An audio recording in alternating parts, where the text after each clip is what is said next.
Millions of visitors stand in this room every year and see a vision of pure, effortless, divine inspiration.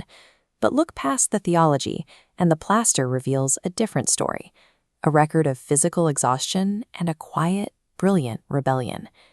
In 1508, Michelangelo was the undisputed master of marble. He viewed the world through the lens of a sculptor. Having already completed masterpieces like the Pietà, his professional identity was tied to the chisel in the stone, not the brush. That rigid self-definition as a sculptor set him on an unavoidable collision course with the most powerful man in Europe. Pope Julius II demanded a legacy. He ordered Michelangelo to abandon his sculptures and paint the vaulted ceiling of the Sistine Chapel. Michelangelo fought the appointment. He had little experience with fresco and wrote a sharp refusal to the Pope, stating clearly, "I am a sculptor, not a painter." Julius would not take no for an answer. Through constant pressure and the weight of his office, he forced Michelangelo into what became a 4-year sentence.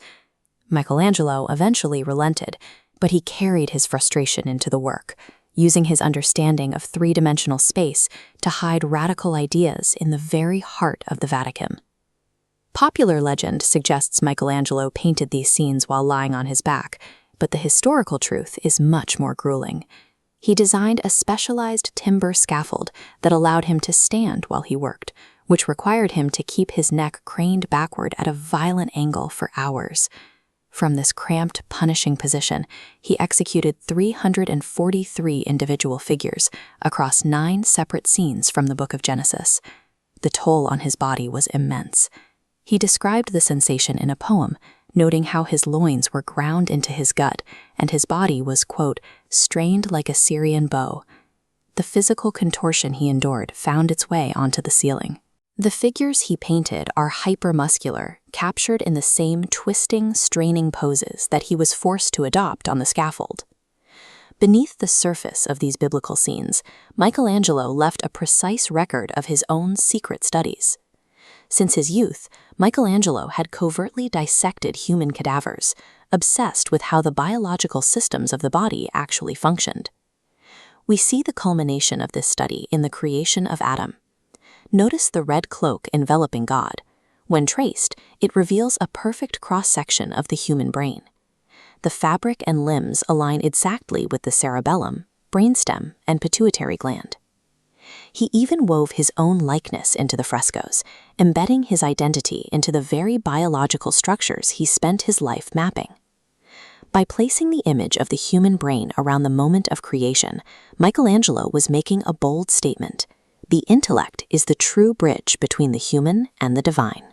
When the ceiling was finally unveiled in 1512, the sheer scale and intensity of the work forced the art world to rethink its own limits. Before this, Renaissance art was defined by a specific kind of order, balanced, symmetrical compositions that felt stable and calm. Michelangelo chose a different path. He used chaotic spatial arrangements, intense emotional tones, and figures that seemed to struggle against the confines of the architecture. Because he approached the ceiling as a sculptor, he invented a hyper-dynamic, 3-dimensional way of painting to compensate for his lack of traditional training. This project provided the technical blueprint for the next generation of painters.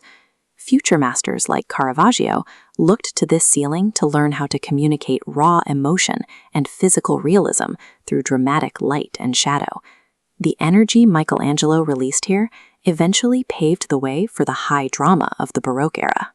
Today, the Sistine Chapel remains a global symbol of the heights of human potential and the persistence of the artistic spirit. Michelangelo didn't just finish a commission. He translated his own physical pain and secret knowledge into a permanent record